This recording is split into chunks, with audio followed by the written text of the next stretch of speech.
Welcome to Locked On Golden Knights. Where should he go? Today, we clash on who VGK free agency. More coming up next. Or Locked On Golden Knights, your daily podcast on the Vegas Golden Knights, part of the Locked On Podcast Network. Your team every day.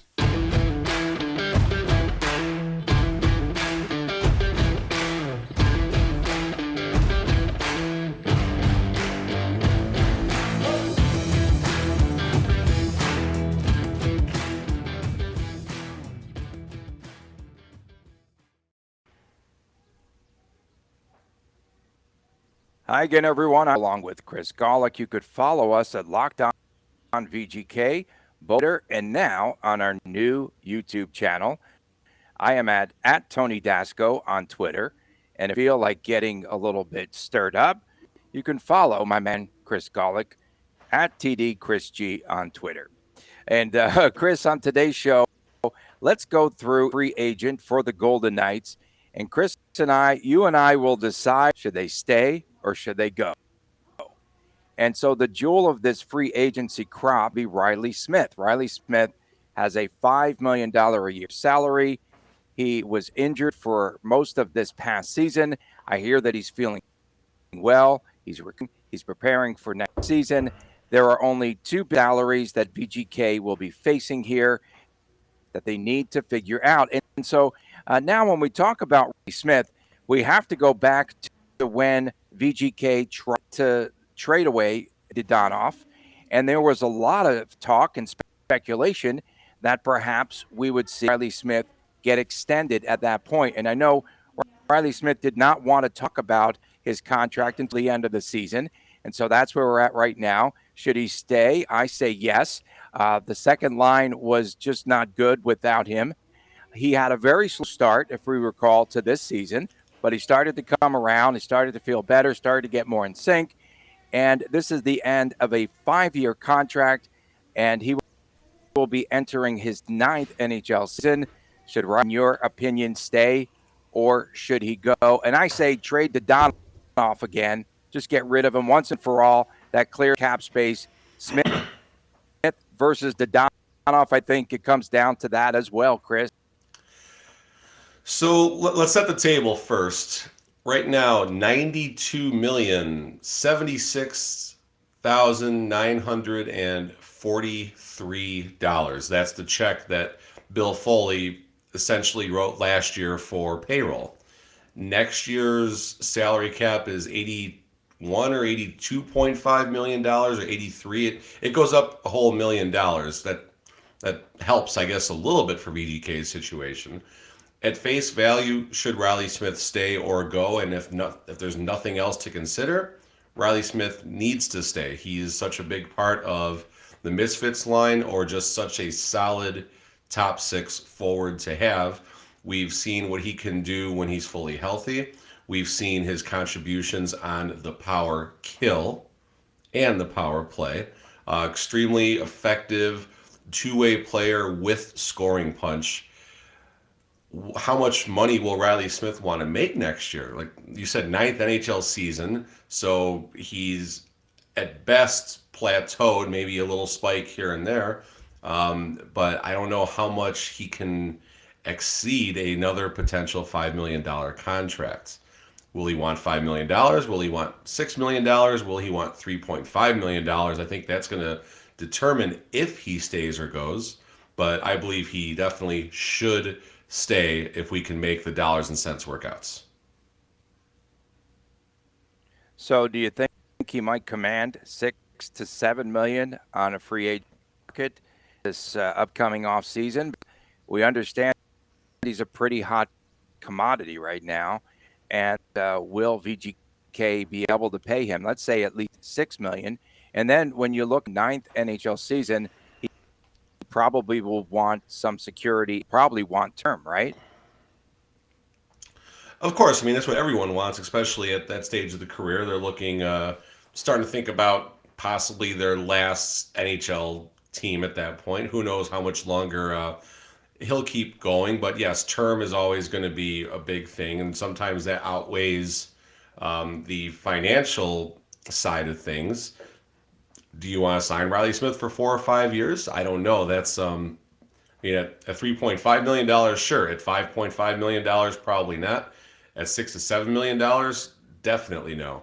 But the bigger thing is, how are they going to make the money appear? Because right now they're without. If you take Reilly Smith out of the equation, we're still $5 million and change over the salary cap. Then obviously the first person I think we look at is your boy Dodonov, of course. We can maybe talk about that a little bit later. If he wants $6 or $7 million, then Reilly Smith, I don't see a path to him being a VGK next year. Yeah, and for Reilly, the total of 26 games, Chris, that he's in, had just 16 goals and 38 points in 56 games, and I believe that he should stay, and hopefully they could work same $5 million, but you give him maybe 3 to 4 years, right? Again, and some security, and that might be enough for Reilly Smith to stay here. And he's just a pretty big guy here in the local. And again, he's feeling better and he's ready to go. And again, he will be an the other unrestricted free agent, his Janmark. And for $2 million, I feel can just get Mattisa Janmark off the books personally. And 67 games, 9 goals this past season. Season ago, we recall that he played in just 15 games. And he had upper body injuries this past year, so he had 3 stints on the injury list this past season. Plus, he had COVID, a difficult year for Mattisa Janmark. Should he stay or should he go? So it's funny. I remember last year is when we took the Wild to 7 games and won the series. He gets that hat trick. I actually caught a video. I was keying in on the owners and McPhee and McCrimmon all in the box together, and they were having a conversation right after Janmark, I think, got his 3rd goal, or right as the game was ending. And I think I put out there, I said, caption this, and I captioned something along the lines of, all right, McCrimmon, you can keep your job after getting this guy, something like that. So Janmark has had some great moments for VGK. He's really helped us at times. He's played on all 4 lines, even healthy scratch at times. Again, given the situation, $2 million. I don't see a path to him staying. $2 million. It's cap that has to be shed.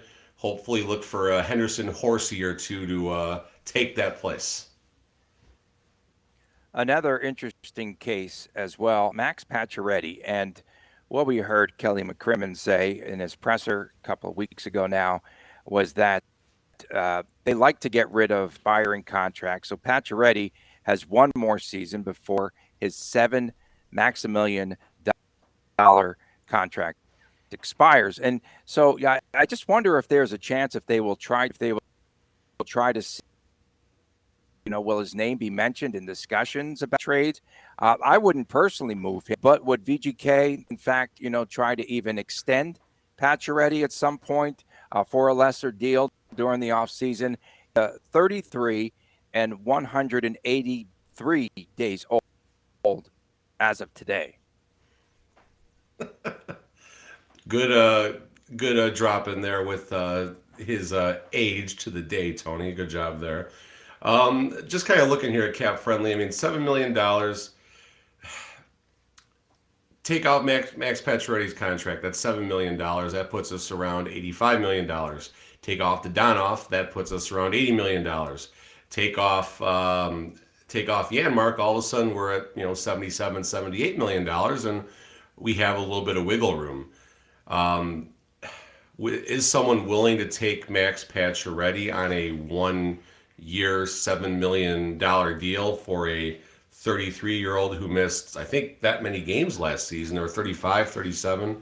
He missed a lot of games. He's having some issues staying healthy for an entire season.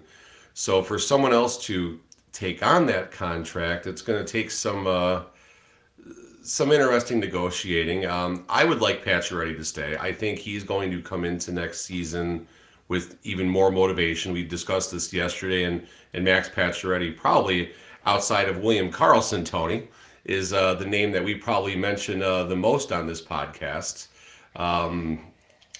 If they make a deal where they do trade Pacioretty to free up some of that cap space, and I mean maybe Briswan can be a poor man's Pacioretty for the first year or two, and then flower into see what I did there?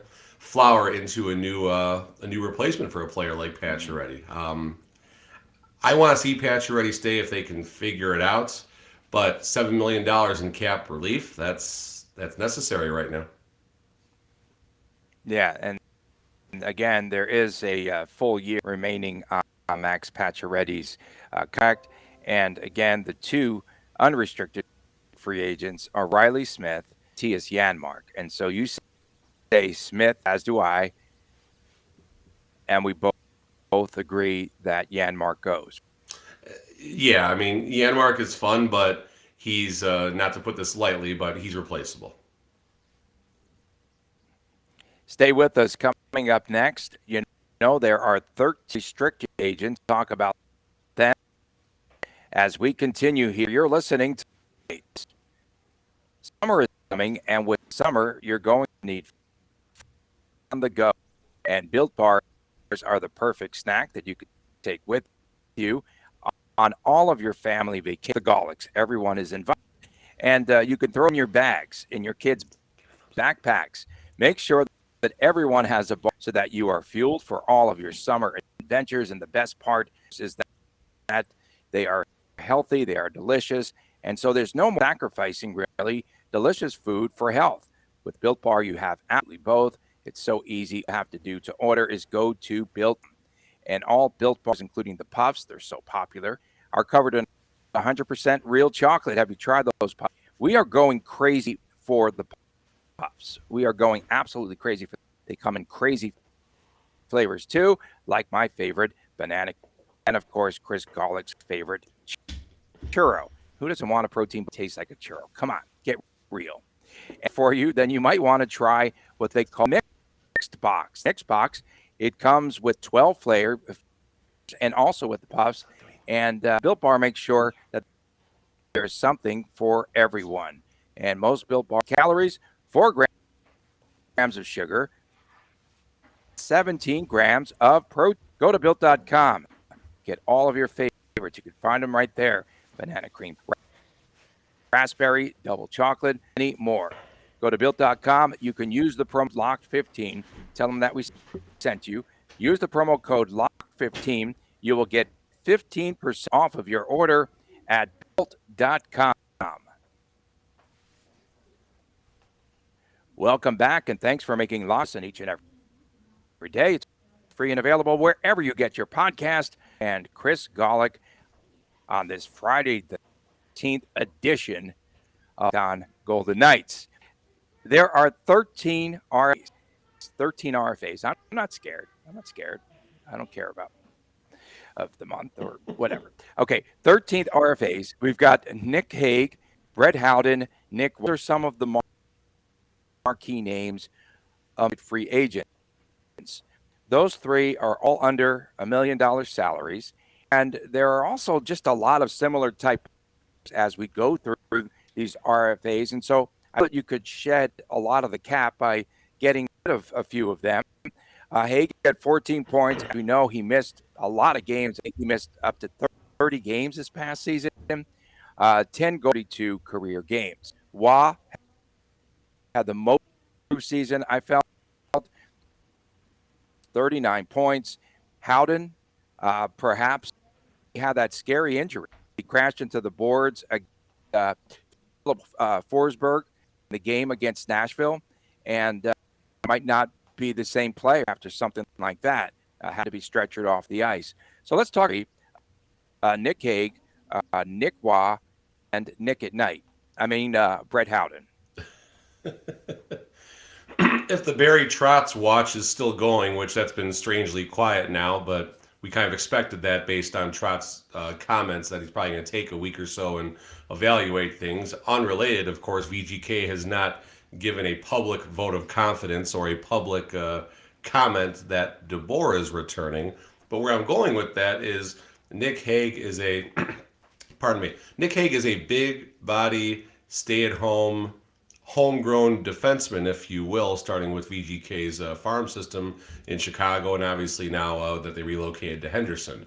So Nic Hague is a perfect player for the system that Barry Trotz runs as far as defense first. I would like to see him find a way to hold on to Nic Hague. It's going to cost a little more than $791,000, I believe, but I would love to see Nic Hague stay. I thought he took major steps forward from last year to this year when he was healthy, of course, on the ice, that is.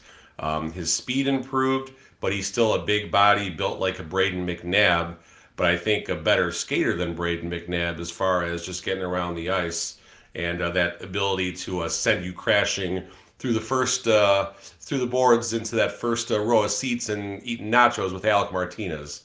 So if they can find a way to get Alec or hold on to Nic Hague, make him a nice offer, obviously. Not the qualifying offer, because when you make the qualifying offer, someone can match and however that side of things works. So you got to be careful as you enter those negotiations with Nic Hague. Nick Waugh, he's not going to make $750,000 next year. He's going to command a sizable pay raise. So kind of the same applies there. You're going to have to make an aggressive offer for Nick Waugh so you don't lose him on the market. We've talked about his ability to play up and down all four lines. And by the comments that McPhee made about that retooled line four, Nick Waugh is going to stay. They're going to find some way to extend Nick Waugh. Keegan Kolesar, same thing. He's a part of that powerful, amazing fourth line we keep hearing about. I don't see him making much more than $725,000 next year, so I think he's a must keep because Kolesar, again, like Nick Waugh, he can be moved around the lineup. I don't necessarily want to see Kolesar on the top six too often, but in a pinch, he can definitely fill in. Brett Howden, he also was helpful on line 3 and 4 last year. I mean, someone's going to have to go in this. We can't just, say we like all these players and they're going to have to stay. I think Brett Howden would be the odd man out of the notables on the RFA side, though. Yeah, so I would have to say, you and I are a little mixed here. I say Nic Hague goes. He's expendable just in Howden. I think he should go. I think Waugh, because you're going to have to bump him up. You're going to have to bump Waugh, as you had mentioned, Chris. I say he stays.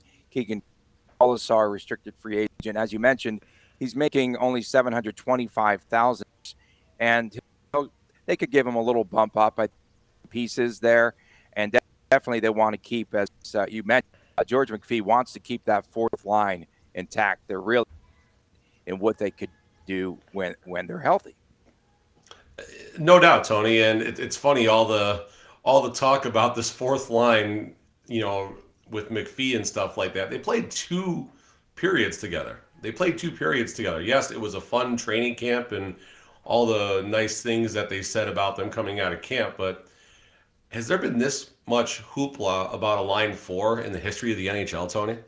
Let's think about this for a second. Has someone mentioned line 4 this much given a circumstance that, like the Golden Knights went through, not making the playoffs? But hey, line 4, if we would have had that line 4, we would have been there. Like, that's, I don't know, it's a little bit of a head scratcher. It's a little bit of an odd Friday, Tony. Yeah, and George McPhee had said in the podcast that the fourth line he felt was the best line coming out of training camp. He thought going to do a lot of special things on the ice, and as it turned, fourth line did play very well with all those interchangeable parts during the course of the season. And we're grouping here, it's an interesting one. I just put these players together, if you will. Jack Duke, who's kind of stuck in limbo. Henderson, he had a lot of fanfare, of course, coming out of college. And then Daniel Maramanov, Jake and Giannis Ronbjorg, and Leschyshyn and Ronbjorg, especially Leschyshyn, out of that group, I thought was the impact, and that they're going to have to try to find a way to keep. So I'll say Dugan, Miramonov, that's Leschyshyn stays. Ron, I think, could be expendable. Miramonov, I think, definitely stays. He's a top 4 down in the AHL, can play on the backside of the 6 defensemen for VGK. If he needs to pinch in between 8 and 12 games to help out VGK, he can do so and contribute. We've seen that. Jack Dugan's kind of fallen through the cracks. He's a body. He's not a bad player by any means, but maybe he was this season's Dylan Sekura, so to speak, where he's got some moments and a promising future, but it just might not be in Southern Nevada. Leschyshyn, time up in Vegas, obviously, time with the Golden Knights. A good body to have in the event we experience similar compromises like this season. Ron Bjerg, I'm with you. Hopefully can stay, can contribute, but if a couple dominoes got to fall, Ron Bjerg and Dugan, I think, would be the ones. Yeah. Okay, so Dugan and Ron Bjerg go, and we believe Miramonov, you sold me, Miramonov and Leschyshyn, they both should stay. I like Miramonov. And then another he's my bucket guy. I that like we him. see here. Yeah, no, we thought that he showed some promise when he was up with the big team season. But the other bucket that I have is, I think they're all these guys are going to be called the expendables. We've got Gage Quills. You have Dylan Ferguson, now the emergence of the Barber. I think he's expendable. And then Jake Bischoff. Jake Bischoff was hurt, right? Most of this. Bischoff's been hurt for most of the last 2 seasons. Ferguson, shout out again for having the coolest goalie mask I've seen with his Kobe Bryant tribute. His Mamba, I forgot he had a name for it, but it was just an amazing helmet. Ferguson, he's a body. He's been through many different layers of the VGK organization. Seville, I like Seville. He's definitely seems to have a promising future depending on how things shake out. You got Patera down there as well. So maybe Ferguson is the odd man out of that group. I don't know how deep you need to go as far as how many other goalies outside of your top 2 for the Golden Knights and then 3 solid goalies for the Silver Knights, and just kind of see where that all shakes off. Ben Jones, we like him down in Henderson. He's popular in Henderson. He just doesn't seem to be taking the strides necessary to get up to the NHL level. Can that happen next year? Maybe. But also, again, going back to the Dylan Sekura effect, maybe another organization might be, a new start for someone like that. I forgot who else you mentioned. Bischoff missed a lot of time. Gage Quinney. Go ahead. Gage Quinney, yeah, that's Gage. The storyline, the homegrown, Southern Nevada player. That would be interesting to see it if he could catch on. But he's fine down in Henderson, and we'll just kind of see where that goes. And I've got to ask you, is Logan Thompson expendable? Is he expendable? Yeah, of course he's expendable. Everyone, no, he's not. Every player is expendable. Every player is expendable, Tony. Every player quit is stirring expendable. it up. Quit stirring it up with LT, and we'll keep an eye because on Friday they get things started at the World Championships as well, and so we'll be watching that again and giving you recaps coming up on Monday's show. And coming up next, we'll talk about the NHL playoffs. We will have 3 Game 7s coming up on Saturday night. Don't miss it. We'll talk more about that when we're right here on Locked On Golden Knights. Our partners at BetOnline continue to be the #1 source for all your betting needs and sports information. You could find all the latest odds, all the latest news, all the latest sports developments, including your basketball playoffs in the NBA. Major League Baseball has started off, and my Yankees are red hot. We've got the latest out of MMA and even next season's NFL futures, over-unders on wins now that all the schedules are out, and, of course, the National Hockey League. BetOnline is your continued source for all of your sports wagering information, from live betting to playoffs, esports, and more. Head to the website today or use your mobile device to learn more about the trends and action. BetOnline, where the game starts. Welcome back to Locked On Golden Knights. Tony Cordasco and Chris Gawlik right here in Las Vegas, where it was in the 70s in that range earlier this week. Meteorologist Chris Gawlik tells us that it will be soaring upwards this weekend up into the 100-degree range. 3 Game 7. Speaking about the Heat, 3 Game 7s coming up on Saturday night. These are fun to watch, as they say, right? If your team is not involved in a Game 7, because Game 7s are so brutal. We've got the Bruins at the Canes. We've got the Lightning's Echo. I have Toronto playing for the Stanley Cup. We've got the Kings at the Oilers, and I have the Oilers playing Toronto, and the Maple Leafs, or not the Maple Laughs, in the Stanley Cup final as well. Game 7s, man, you can't beat it, right? In sports, in all of sports. No doubt. I'll give it a very condensed version. My favorite Game 7 story, 98, I want to say Chicago Wolves, Detroit Vipers, the IHL finals, before the Wolves went to the AHL. But the IHL finals, Wendell Young is skating off. A player on the Detroit Vipers shoots a puck at his back. Both players go off the same side of the ice in the Allstate Arena. Wendell Young gets out there, attacks anyone he possibly can, and you have an all-out brawl 15 minutes before the start of Game 7. So you can find that if you YouTube Chicago Wolves Daring Greatly. I think it's like the 7th episode or something like that. Just absolutely amazing, but awesome way to set the scene. The Tampa Bay Lightnings, Tony. Who the hell are the Tampa Bay Lightnings, by the way? Anyway, let's keep going. Did I say Lightnings? Game 7, Did amazing. I say Lightnings? You said Lightning. Oh, you definitely said Lightnings. It's on par with your all-Canadian final you got right now. Well, the winning goal was scored by Braden Points, no? Follies Bergère, whatever the hell that was called. All right, Foley's Bergère, excuse me. All right, so Game 7, yeah. Going back last year, just trying to explain Game 7 to my son when we saw the Wild and the Golden Knights play last year. Just the excitement, the energy, you're scared. Every single shot on net basically could be the season. Thankfully, last year's Game 7 against Minnesota was not that stressful. As a VGK fan, Janmark saved the season last year, so to speak. So very exciting. Looking at the Game 7s, Boston, Carolina, I think Rod Brind'Amour is going to just give a pregame speech that is going to just make the Hurricanes want to run through a brick wall. I see tons of motivation, and I like the Bruins. I like the perfection line. I'm going to take Rod Brind'Amour to win that game for the Carolina Hurricanes.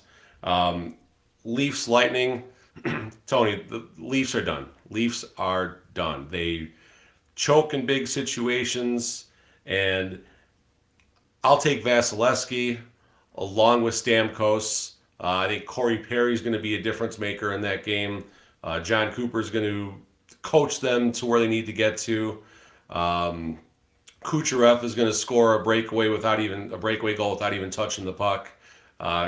Your Leafs are going to lose Game 7 on home ice. It's going to be pretty ugly up there in Toronto, as McPhee would say. And then Oilers Kings. Ooh, Evander Kane. Evander Kane gets the GWG, and shout out to Dustin Brown on an amazing NHL career, but it ends a Saturday about 9:30 Pacific. Evander Kane, 7 goals in this series. 7 MVP. goals. MVP. I'll tell you, that 7, Tyson like Barrie, he says. 7 goals, like he said. unbelievable. Game 7. The Tyson Barrie goal was unbelievable in that game. It just Connor McDavid making something out of nothing. Just the way that they passed the puck around, it was just amazing. And just watching that game, We've got, again, hey, shout out to St. Louis, to the Blues. Again, they say that is a team that is built to go deep in the playoffs. Why? Because they play good defense. And then they went from Billy Husso to Bennington. So Husso started the first 3 games, and then Bennington, just a gut feeling, and they put him in. They win 3 straight. And the 6th straight time that the Wild ends the season in the first round of the playoffs. Marc-Andre Fleury, one more season. Who's going to take a gamble on Fleury for one final tour? Is it the final tour, first of all? That's my lead question. I think Pittsburgh is a viable destination. Go there for the final hurrah, so to speak. Edmonton still has Mike Smith, and if Edmonton cannot make a deep run, Edmonton has to be a viable place for him to go. I would handicap it at Pittsburgh is the likely destination, especially given what they're going through right now in the playoffs. Edmonton, depending on how strongly they feel they need to improve things in the net. I mean, a combo of Mike Smith and Marc-Andre Fleury, that could be a very interesting, I won't say 1-2 punch, because I think at that point they're both like, a 1B or 2A type punch, but one starting 50-ish games, one starting 30-ish games, so they both do have some health remaining entering the playoffs. I would probably Pittsburgh first, Edmonton second for Marc-Andre Fleury. And then the other series that we have, we got the Flames up 3-2. That's a tighter series than I had anticipated against Dallas. And my Rangers are playing against Pittsburgh on the road. Game 6 coming up without Sidney Crosby. Sidney Crosby, is he ruled? Forgive me, is he out? Is he ruled out of that game tonight, or are we? Doesn't look likely that he'll. Yeah, it does not look likely that he'll be playing. And if he does, he's pretty much battered, from a pretty big hit. So I like your Rangers to find a way to turn things around, especially with a Crosby-less Penguins team. I'll give you one. You ready? Ryan Reeves is going to score a goal tonight and factor heavily in the outcome of the game, just out there punishing everything that gets in his way. Reeves is going to get a playoff goal, and your boys are going to circle the wagons and take it home Sunday in Madison Square Garden and advance. Only if they play Baba O'Reilly as the Rangers come on the ice, because that really got them fired up. And we need Ryan Reeves. We need Ryan Reeves to do the shout-outs in the locker room of that opening lineup. That was something else. The Panthers looking to close out a Washington team that's been very stubborn. All these games and all these series have been very interesting. And again, it's just a matter of which team could close out the other now, especially in game 7s. And Toronto's going to be rocking. I think I said the Lightning's at Toronto. I think I said that earlier. The Tampa Bay Lightning. Okay, is, so there you have like one of those apostrophe or quotation things. If my wife was here, I'd ask her, but she's a teacher and she's the English teacher. Here. She would correct me repeatedly. Yeah, me too, and she does. Hi, Amanda. She doesn't watch, but anyway. Florida, Washington. Stubborn Washington is actually a real good way to put that. I just don't think there's enough meat on the bone for Washington. They might get this game. I think the Panthers are going to win tonight. If I have to make a prediction, I'll say the Panthers will win tonight. But Washington is not going to win the next 2 games. I feel very comfortable saying that.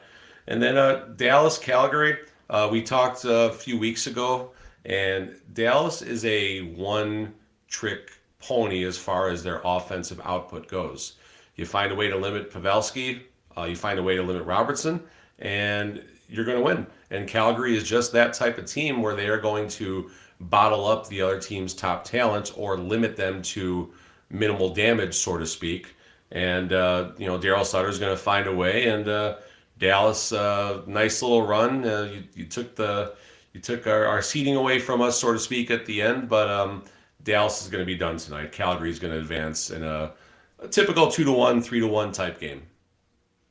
And anything new on the Pete DeBoer watch before we depart for the weekend? No news is no news, but until VGK comes out and says Pete DeBoer is our guy next year, I'm saying he's not our guy. At this moment, right now, he is not our guy. I don't think the plan is DeBoer next year at this point. If it was, they would have said so. If they are going to stick by DeBoer, they would have said by now, Pete DeBoer is our guy. And that's a little troubling now at this point, I think, because DeBoer is, whether he's in Vegas or wherever DeBoer is right now, in the back of his mind, he knows that interviews are happening with other coaches. Maybe not just Trotz, but other coaches that are out there. He knows they are actively searching for his replacements. Now, same breath, if they do replace him, he gets to kick back and still make $4 million next year, whether it's with another team or whether it's just sitting down. I think he lives in Florida, I thought he had said. I think he has a place down in Florida. So, DeBoer's like, okay, cool. But I think DeBoer wants to be on the bench. But too much time has gone by. They were pretty quick to come out and Foley came out and said, hey, McCrimmon, he's coming back next year, and let's keep things going. I thought by McPhee's podcast, I thought McPhee was passively giving a vote of confidence to DeBoer, but McPhee is also very calculated in what he says, and always a game within the game when McPhee is speaking. So who knows? But Monday, Tuesday next week, I think we have an idea which way things are going to go. Okay, so in keeping up with today's show theme, should Pete DeBoer stay or should he go? I say he goes. Should he stay or should he go? If those are my only two options without going any deeper into anything else, if those are the only two options, given all the unknowns, I would actually say Pete DeBoer should stay. And we thank everyone for tuning in. And next week, hopefully, we'll have a surprise right here on our new YouTube podcast. We're trying to get a surprise for you there, Chris. Thanks for making Locked On Golden Knights your first listen every day. Is it the closing credits? Is it the closing credits? Is that what you're excited about? Today I am, but next week we'll have maybe a bigger surprise for your listen. Make sure that you check out. I got you. Make sure you check out Locked On NHL, from the first round matchups to each and every Stanley Cup kiss. Locked On NHL covers the playoffs like no other. Hear the latest news, all the opinions from the local experts every Monday through Friday. And guess what? It is free and available wherever you get your podcast. Enjoy your Friday the 13th, Chris Gawlik. Enjoy your weekend, everyone. We thank you all for tuning in. I'm Tony Cordasco. So long for now from Las Vegas, and thanks for tuning in to Locked On Golden Knights. Take care. Shout out to my friend Kane Hodder on his special day today.